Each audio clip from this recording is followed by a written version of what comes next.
plane, and Superboy, and Supergirl, or Superman. This is Jason J. Lewis, the voice of Superman on Justice League Action. This is Mark Wade, writer of Superman Birthright. And you're listening to The Krypton Report. And you're listening to Krypton Report. Up in the sky, look! it's a bird, It's a plane! It's the Krypton Report! The All Things Kryptonian podcast, including Superman and Supergirl. We discuss games, movies, cartoons, TV shows, and comics. Find us on Facebook, Instagram, YouTube, and Twitter. Welcome to the Krypton Report podcast. It is me, or I, or me, myself, and I, Tyler, the Superman of Blue. And with me is James. Hello.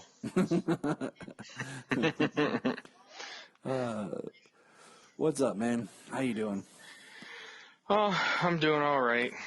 Doors and windows locked up. Just hanging out. Going, bought a new long box today and organizing some of my comics, getting some books straightened out, getting some things looking nice and neat and organized. Sounds good. I gotta dig out some books. Like, I was telling Shania, you know something that really annoys me? Is I bought the trade paperback of Jeff Johns' Justice League of America for the New 52, and I was reading it, and what annoys me is it's the collection of like the first 6 or 7 issues or whatever, but 2 of those issues is from Trinity War. And so all of a sudden you're reading this story, and then you flip to the next, and it says Trinity War Part 2. And then the next issue of that's Trinity War Part 4, I think.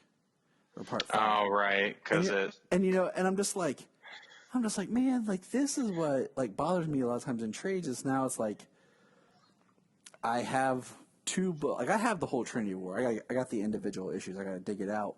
But it's just like, man, like, don't do that to me in the trade, you know? Like, just put a page that says see Trinity War trade.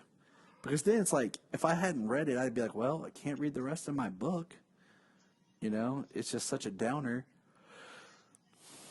But yeah, I mean, I've come across that, you know, just reading, like, even on DC Universe, issue by issue, you know, going through Action Comics in the New 52, come up on 0 Year, and there's an issue there, and then you come up on, what's the one I'm in, Doomed. It's Doomed part 1 of Doomed, and then, like, part 4 of Doomed or something like that. Those ones are collected in Action because Doomed crossed Action, Superman, Wonder Woman, Superman, Action. Like it crossed the number of issues. 4 titles: Action, Superman, Superman and Wonder Woman, and Supergirl. Yeah, it crossed over all of them, and I'm just like, So, yeah, when you come across it, you know, you read parts and it's like, okay. I mean, that's kind of like, you know, when I was talking about I've been doing my read through, and I hit those stories, and then I stop and I read the whole collection of stories, all the parts. Well, I've read Doomed. I read 0 Year, so I didn't have to, you know, stop and do that. When I hit Hell on Earth, I'm not going to have to stop and read that whole thing again. I gotta reread that. It's been, I think I haven't read it since it was published. Right. Well, you know, I mean, I read it recently during my New 52 Superman read through on DC Universe. So, most of those books that are tied into that, I don't have to reread those entire story arcs. So that'll be, you know, that'll help. That'll help speed things along a little bit when I don't have to read a dozen tie-ins. You are absolutely correct.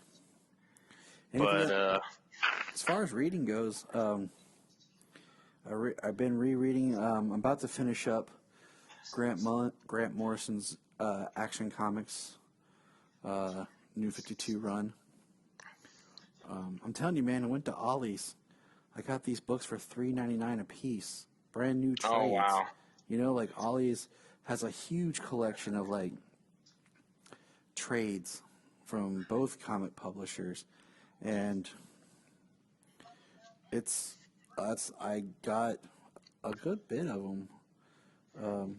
I think three or four of my Smallville came from Ollie's. Oh, nice. There's a bookstore right up the road, a used bookstore, and it's called Nevermore Bookstore. Nice. Which is pretty cool. Yeah, I like love that buying name. used books. I love buying, like, there's a half-price books here, and I've gotten stuff from there, like my, like I told you before, is like I have the digital of like Long Halloween and Superman for All Seasons, but I found the actual books at half-price books and was like, yep, picking these up. But the only new thing that my shop has just now reopened. I gotta go see what's come out because I've been like, I don't know what's been new. Not much. 'Cause I don't even think. I think there's an issue of Action Comics that came out that I didn't pick up before the shutdown. But the only thing I've been reading is the Superman Man of Tomorrow, the digital. Right. So yeah, the shutdown happened just before the last new batch of comics and stuff like that, and there was Action and Supergirl. Those were waiting for me when I went and picked up my batch of my couple of comics that have come out recently. Like I picked up DC Deceased Unkillables #3. Nice. Yep, got the Suicide Squad cover on that. It's pretty awesome. So, I've gotten Man of Tomorrow digitally. I haven't read through all of them yet. I picked up the first issue of the digital First Deceased storyline. I thought about doing that, but Deceased was cool, but I don't know. It's not really like I'm in the mood for, honestly. Right. Well, I mean, Tom Taylor. I like Tom Taylor. I do too. You know, he's written some really good Elseworld stuff. I mean, I like Injustice. Exactly. That's what made me a huge Tom Taylor fan. Deceased, especially the main run, was really good. Unkillables was really good. And actually, later on this year, they're coming out with Deceased 2. What is it called? I saw it on the preview just a few days ago. Deceased Dead Planet, I think. That's Deceased 2 Dead Planet coming out. That's coming out later this year. I'm trying to remember the date it was set for. I think in August. Because August, I believe 25th, maybe.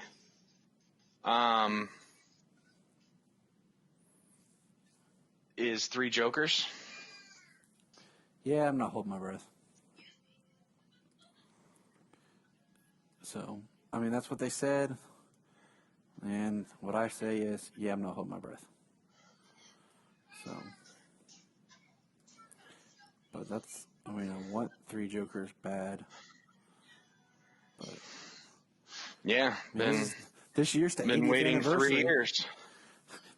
Oh, 4. 4 years now? Yeah, Yeah, 'cause- 2016. Yep, because it was announced like that was part of the whole tease into Rebirth. Yep, that was the end of the Justice League New 52. And yeah, beginning of Rebirth. Was the reveal at the beginning of Rebirth, or was it at? Because I know it was in Darkseid War from the Mobius chair where he was like, "No, it can't be," or whatever. Yeah, And then the actual was 3 it? thing. I don't know. Yeah, I can't recall exactly. But speaking of not holding my breath, now this is the big news, and I will admit, yes, I'm excited. So, supposedly, it's been said, confirmed, that Henry Cavill will be returning as Superman in the DC film series, whatever they want to call it, previous to DCEU, whatever, that was like an unofficial, official title. And awesome. I'm glad to see him back, okay? We don't know for sure where or what, but it is said that he is supposed to be returning. And, but there's no official Man of Steel 2. He's going to appear in other films. And I'm like, okay. So thinking about what they have on their slate, are we looking at Shazam 2 and Black Adam for appearances? I mean, Shazam 2 would be the best for him to show up in. Right. Well, it makes sense too, if Black Adam's going to take place in more of a past time period setting. Yeah, I mean, unless there's like a post-credits tease or something. But I mean, potentially there could be some sort of post-credits scene filmed for Wonder Woman with Superman. We don't know what they've been working on in the background that they keep quiet. Considering that the Snyder Cut thing started rolling in November, so I mean, they could have filmed a post-credits scene or something with Cavill for Wonder Woman, for all we know, which would be awesome. And Shazam 2 would also make sense because obviously Shazam knows Superman. So, but other than that, I mean, we don't really have any other films announced. The Flash, but we don't even really know what that film is supposed to be. So, yeah, with the Batman kind of not really set in the DCEU, or at least the current type of DCEU, and then the number of films coming out. I mean, he could easily be a cameo in a number of them. None of them are actually filming or anything right now. It's still all the shutdown stuff. Which I did just hear that they're going to, that they're working on trying to make things safe to be able to resume production on movies and stuff like that in the UK. awesome. So, and I mean, that's where the Batman was filming, was in the UK. So, maybe they get some things straightened away and some things start to get back into production again. It would be nice. It'd be nice. Like, it just seems like a lot of the world's ready to continue, return to more normalcy. So, Yeah, sometimes you hate to say you hate to say it, you hate to see it, but apparently the world really needs the distractions of entertainment, because it's going to hell in a handbasket these days. this is true. This is true. So, I mean, I'm excited, if he is coming back, but I mean, if there's one thing that we've learned recently, and I mean, it seems like Warner Brothers has kind of gotten their stuff together. There's been changing of the guard and reformations, and that will have an uptick of things, and it feels like things are on a good track. I used to say before, I don't believe anything until I see cameras rolling in a trailer. But then Justice League taught me I can't even trust the trailers. Well, I was gonna say that's not Justice League. Marvel taught you that. Well, yeah, but I'm talking about Warner Bros. Because Marvel, and granted, Marvel announced a movie and they give you the movie. I mean, recently they changed their dates because of this whole thing, but I mean, remember the day after the Flash TV series premiered, the next They announced day, the movie. They announced the slate of, post BVS. This was in 2014. They announced Ezra Miller as the Flash for the Flash movie, the Cyborg movie, the Green Lantern Corps movie, Justice League Part 1 and 2. Yep. And then how many? Oh, we're gonna have David Ayers directing Gotham City Sirens. Okay. Yeah, that didn't happen. It's kind of hard to get directors back, when the studio is like, no, we're going to change your movie. Yeah.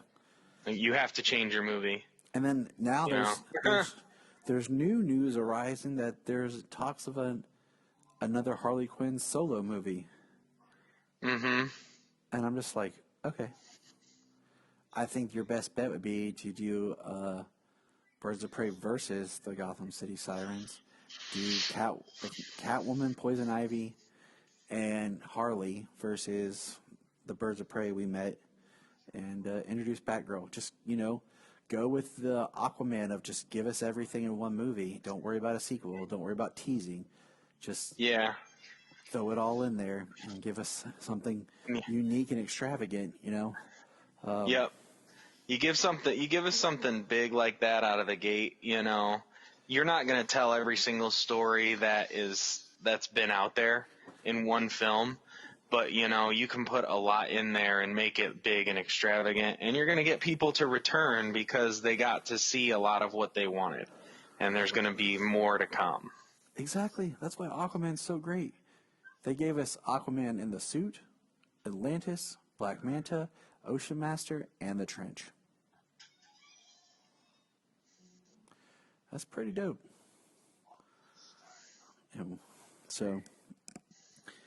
But I don't know. Like, I'll just wait and see. We know we're going to see Harley Quinn at least one more time in the Suicide Squad, and now, with the whole Snyder Cut release, it's definitely picked up a lot for the Ayer Cut to be release, and from everything I've read, and David Ayer's talking a lot more,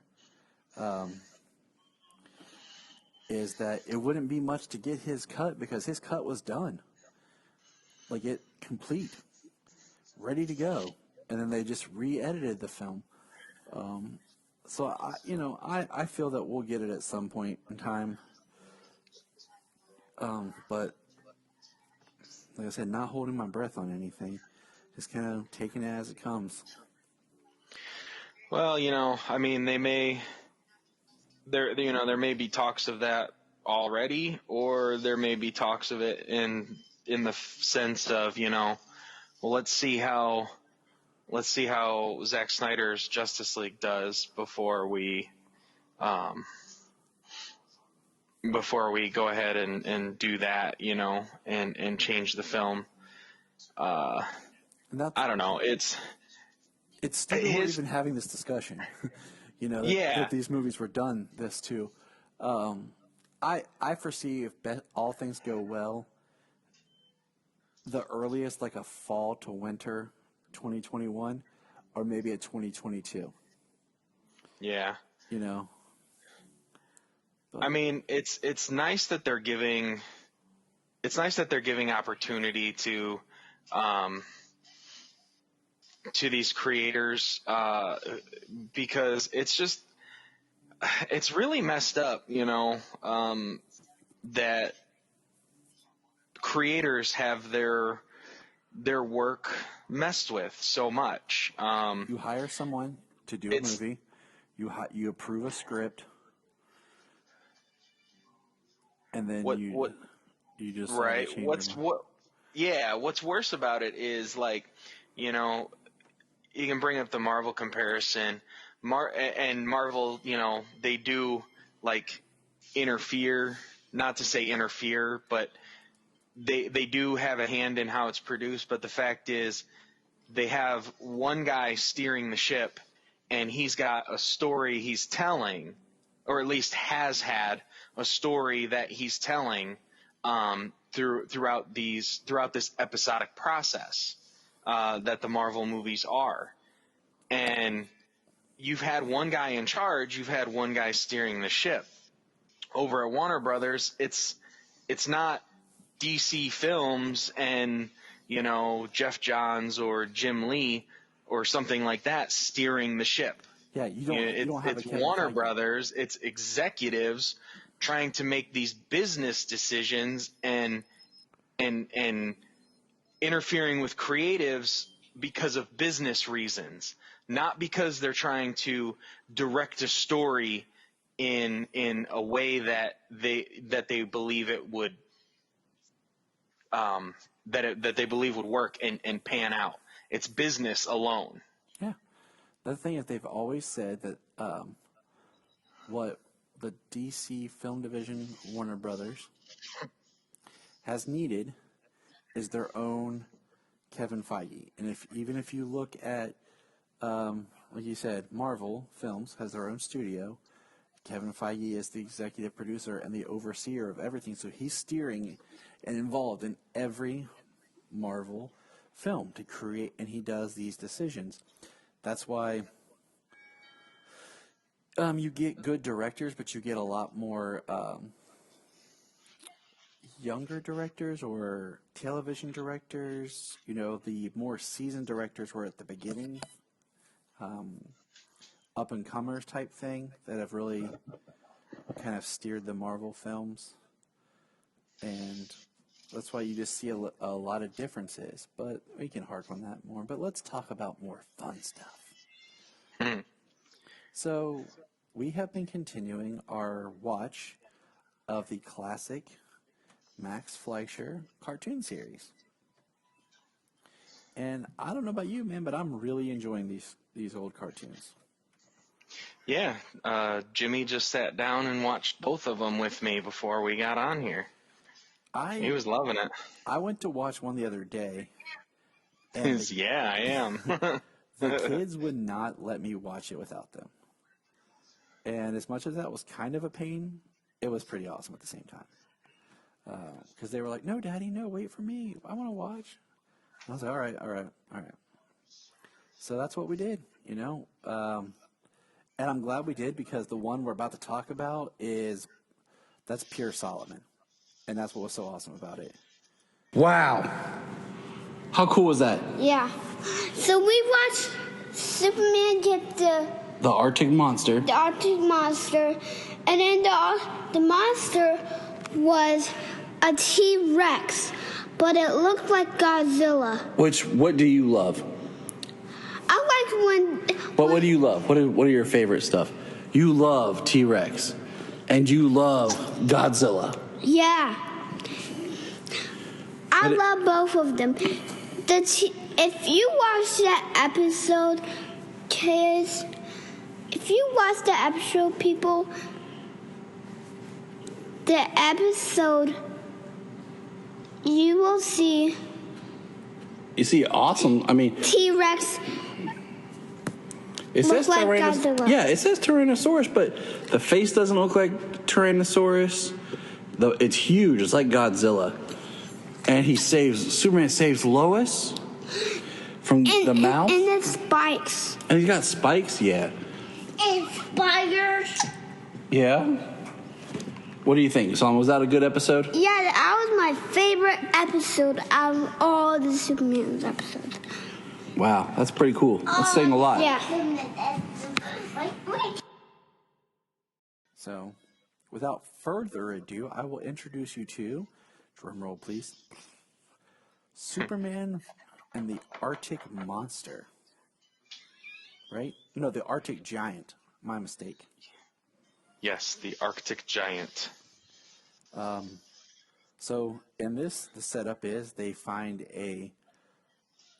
what is labeled as a Tyrannosaurus Rex. But let's be frank, that is not a T-Rex, that's Godzilla. That's Godzilla. It's pre-Godzilla, Daddy. And Superman. Jeez. Solomon loves Godzilla. Does he? Yeah.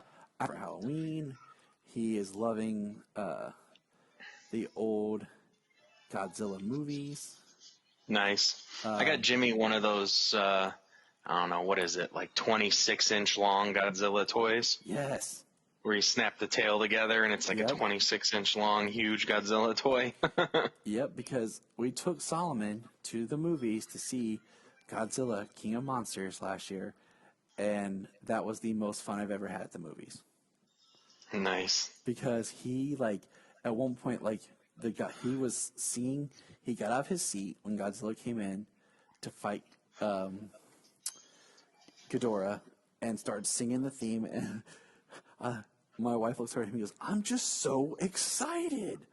And of course, we're going to take him, hopefully, if the theaters reopen and things still work out, to see King Kong versus Godzilla. Yeah. Or is it Godzilla versus King? I can't remember if the order's flipped for whatever the old version was. Right. I think it's Godzilla versus Kong, or is it Kong versus Godzilla? It's one of the two. Yeah, it's one of the It's two. It's either or. I can't remember the exact one. Which one it is this right now? It was supposed to come out. Technically, it should have come out in March, but they had already moved it to August. Now I think it's November. I was gonna say, wasn't it pushed before that? Before all this? Yeah. And Godzilla King Pushed of for Monsters for production's sake. is amazing, but It is. It's really good. so back to this one. We have Superman flying around fighting Godzilla. Superman versus Godzilla. I mean, do you need anything more out of a cartoon? No. What's crazy is this frozen habitat they have to keep him thawed. Man, does that sucker heat up fast. Oh yeah. Like, it thaws like a tiny glacier in a matter of seconds. That's some serious heat lamps. Right? And then it just starts moving. Like, I love it. It's like, it's immediately, like, just starts moving like it's fine. Like, Yeah. And then it just wrecks the building. It's like, that thing was, like, too big to be in that building to begin with. And I have a little... Scale in cartoons like this was not necessarily a major thing. Scale? Right.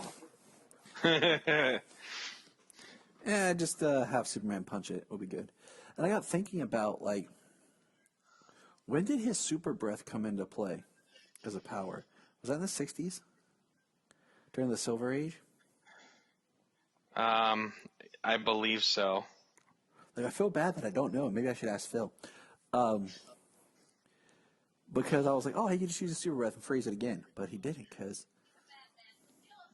I don't think he had that power yet. Yeah. And early on, I don't know if it was actually freeze breath or if it was just, I think freeze breath even came after super breath. When they developed super breath, he could blow out a building fire in one breath, but it wasn't like he could freeze something with his breath. Yeah, that was always like when I was little, I was called a freeze breath. It was like what I thought of before super breath. I think super breath makes more sense than freeze breath. I'm just saying, like, as far as powers go, because if he, I mean, let's just face it, if he can find a way to use freeze breath, he might as well be spitting fire. It's in the same logic, Well, fire comes out of his eyes. True, but I'm Why saying, does it need to come out of his mouth? you know what I'm saying? Like, it's not technically fire, but it depends. All right, here's a question for you. We're talking about it. What do you prefer for heat vision? Are you more on the lines of the Supergirl, Man of Steel, old Chris style, or are you the Smallville and Superman Returns style?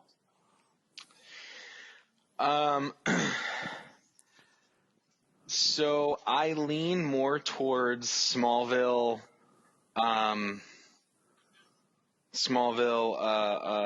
Superman Returns style, where you can just see like the waves of heat, like it's focused heat, Mm-hmm. But I do feel, because like Man of Steel, like when he's walking through the ice, his eyes are lit up, but it's just enough heat coming off of him. You don't see anything. but when he does intensify it to actually hit and, cause like major damage and to hurt, like, and to incinerate that I-beam in a glance, like, then that is extreme heat. And that's when you see that. That's when you see that blazing red hot, because that actually interferes with, like, that burns the molecules between his eyes and what he's looking at. So, like, it makes sense because it actually incinerates everything between his eyes and where he's sending it to make contact to. It's a very awesome description. You got to think about it. Like, I feel like we've had this conversation, but yet haven't had this conversation.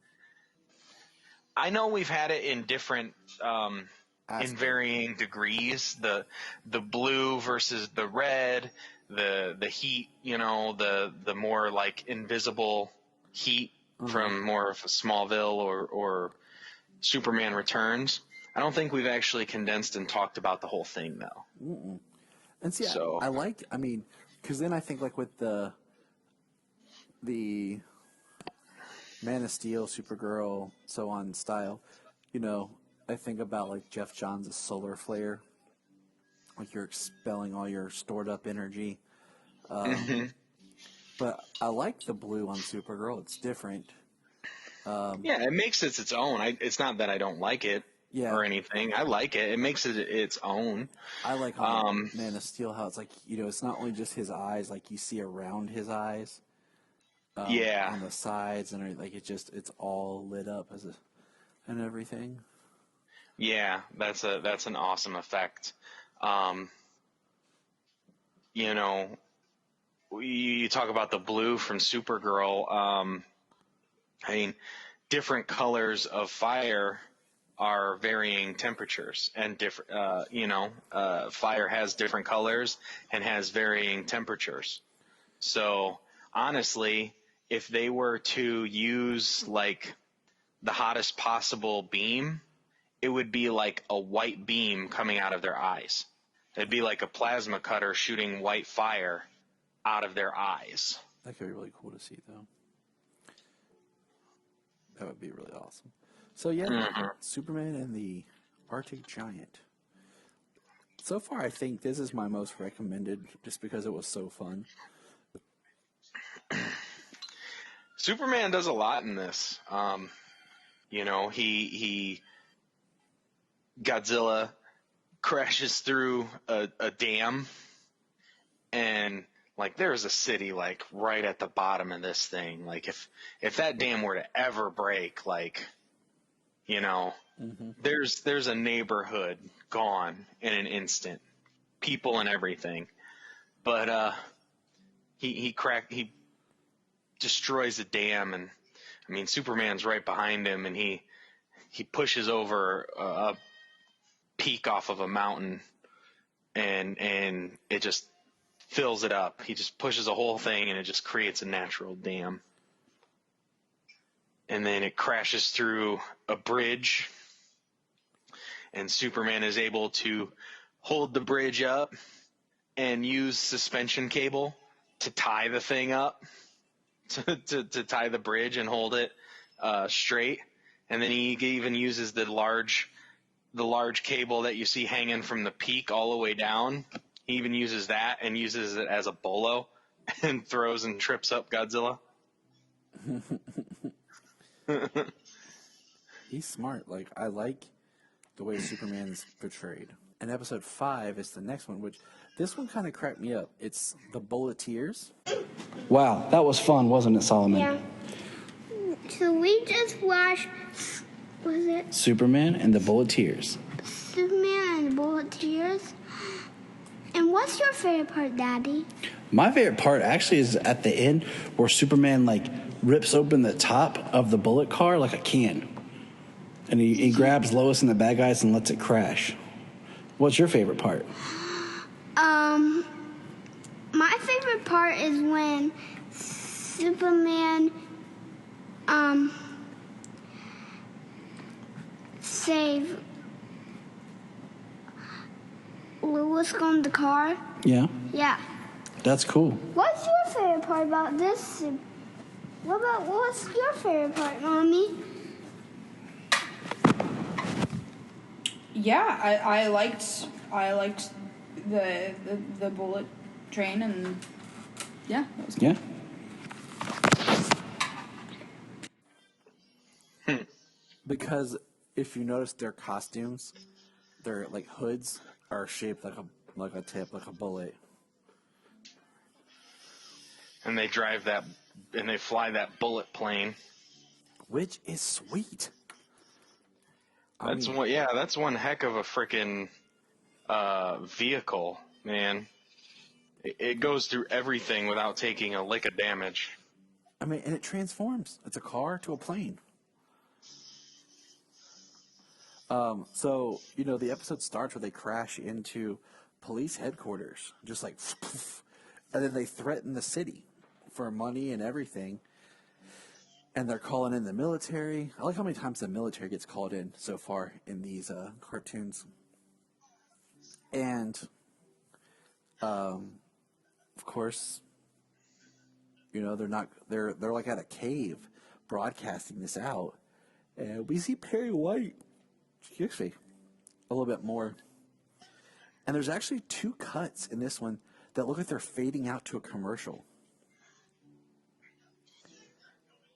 And we get a really interesting Lois, of course, gets inside the bullet car. And my favorite parts was when she's taking a wrench and just trying to jack it up from the inside so they can't drive it. And, of course, like, she gets out. What was funny is, like, she gets out, and then the Bulleteers pull her back in and take off. And when Superman flies, he rips open the top like that can opener, and just peels it back. That's good old Soups. Yep. But it just kills me how, like, these things happen, and it's like everyone else is trying to handle it. Then Superman's like, all right, I guess I'll go. Don't no one else do anything. I'll take care of it, guys. I will fly up there and save the day. But it was a good time. Yeah, this is a good episode. This is another one of the episodes. This is probably one of the top 3 episodes that I know of. The Mad Scientist, the Mechanical Monsters, and this are probably the top 3 that I remember. And then I would say the Arctic Monster is another. See, I didn't even remember the Arctic Monster. I vaguely remembered this one. And so it's just exciting to rewatch these and watch these with my kids. Because then, like, Solomon will ask, did Mama watch this when she was little? And I'm like, probably not, son. But your great-grandma did. And your great-grandpa did. Right, because at the time there was limited. So what was out there is what you saw. So, the fact that in the 1940s there was so little content as it was, like, this was a big thing. You could probably imagine that most of our grandparents probably saw this. And I mean, and you think about it, this is only, I think we're in 1942 about right now with these. So this is only 4 years after Superman's debut. Yeah, my grandparents would be teenagers at this time. Maybe 15. So it's kind of fun to, like, judge, like, how old was my grandpa when Superman was created? Yeah. My grandpa was maybe 11 to 13 around the time that Superman was created. Jania's grandpa was 9. I can't remember exactly. I'm pretty sure maybe my grandpa was maybe 1925, and maybe my grandma was 1927. I know that's close. I'm pretty positive at least one of them was born in 27. Man, could you imagine? Right? Different world then. I don't know, with all the stuff that then, I don't know, maybe today maybe it'd be easier than today. Who knows? I don't know. Yeah. It's a totally different world and a lot of different reasons. It's kind of scary. That's why we hold on to Superman. But that's pretty much it for this week. I mean, we're gearing, we got some things planned. Cutting the Supergirl series short kind of threw us for a little bit of a loop. And not really having any comics new kind of threw us for a little bit of a loop. Yeah. But things are picking I up. bought the Supergirl number 41 digital because the last 2 issues are going to be digital. Oh, So I haven't gotten a chance to read that one yet. All right, you'll have to let me know how it is. Yep, I'm definitely going to read the last 2 issues and we'll talk about how they were since they're ending the Supergirl run right now. I just think they do her character dirty. Like, it's one of the. I feel like with Supergirl, it's like they just create small arcs and they don't know what to do with her without making her into Superman, and they just can't keep a book going. Well, it's tough to say. I mean, they can write other characters well and take them in their own direction, and they sell. So is it the writer's fault or is it people because she's Superman's cousin that she should be Superman? So they're not happy if she's not Superman, and then they're not happy because she's too much like Superman. Yeah, exactly. You know what I mean? And that's it's just like the Superman problem I was talking to you before. It's people talk about Superman being like this great and perfect guy. I mean, my Superman, my favorite Superman. I love Superman as a great hero and the gold standard, obviously. Yes. But my Superman is a man. He's fallible and he makes mistakes, So there are people who are like, Superman is like this godlike person who never makes a mistake and is perfect and always makes the right choices. But these are the same people who are like, Superman's boring and Superman hasn't made Superman hasn't been relevant in 40 years. You know what I mean? Yep. It's like you gotta loosen up the reins a little bit. You're really choking out the ideas that you can place, the stories that you can tell, the interesting stories you can tell, because he's still just a guy. Mm-hmm. And same thing with Supergirl. She's just a girl. You know what I mean? Yeah. You can tell a lot of stories from street level stories and emotional emotional stories that a young woman is dealing with, to fighting these cosmic beings who were this secret society that allowed Krypton to be destroyed. I always loved the fact that she was part of her mission was to protect and raise Cal. That didn't work out.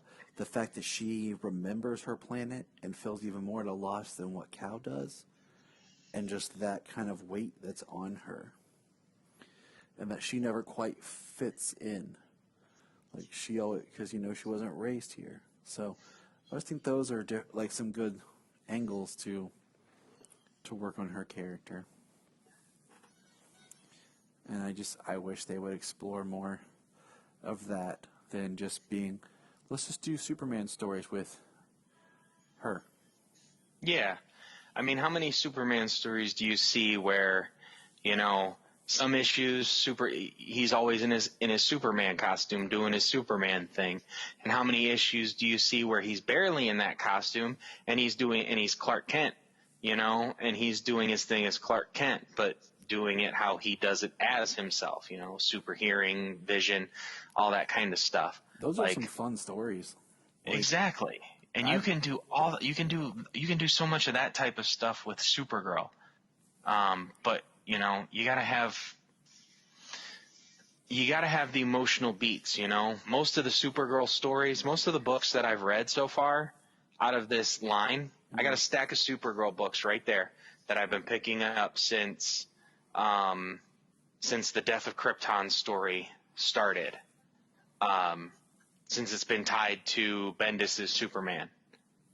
And I feel that I can look through these books again, and every single issue, granted most of them she's in space, but every single issue she is in nothing but her Supergirl costume. If it's a space travel story, things like that, the Supergirl costume is kind of like a given. But even those other stories where where Clark goes to talk to her or Superman goes to talk to her, he always goes to talk to Supergirl. Mm-hmm. He never goes to talk to Kara. He never goes to talk to whatever, Linda Danvers, whatever. Kara. You know what I mean? Linda. Kara Danvers. Whatever. She doesn't even have, at the moment, I can't even pick out a secret identity for her. I started reading books. her Rebirth. And to me, what they did with her in Rebirth was kind of, they're like, okay, we're going to change her comic to match the show. So if you like watching the show, you're going to like reading her comic. And I feel like when they do that, we lose something. They did it, I was discussing with Brian about Green Arrow in the New 52. And I said, it started out, I liked it. And then it did really well, and I really liked it when Jeff Lemire was writing it. But then all of a sudden they introduced Diggle, then do Felicity Smoke, and they brought Mark Guggenheim over to write it, and they just basically made Green Arrow like the TV series. And that's when I lost interest in Green Arrow, because the TV series tried to make him Batman, and I like Green Arrow when he's by himself, he's fun, he's stripped down, he's street level.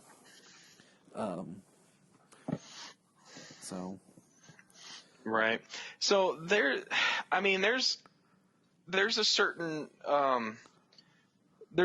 logic behind making your character similar to what the majority of the general audience is going to see. Introducing some elements and things like that, making it closer, not the exact same. But if you try to make it the exact same in the book as it is in the show, it's like, then what's the point of having the book? Right. It's like reading a novelization of a movie you've seen. It's like, you might get some new information or some new point of views, but it's the same thing. Novelizations of movies are always kind of neat, just because sometimes they're based on an earlier version of the script, like the show script, so it'll have stuff in it that got edited and taken out of the movie. But that's always one of those fun tidbits. But anything else? We good? I think we about wrapped it up, man. Yeah, I don't think I have anything new. I've still got some things to read. Yeah, I think we're all caught up. All right, good listeners.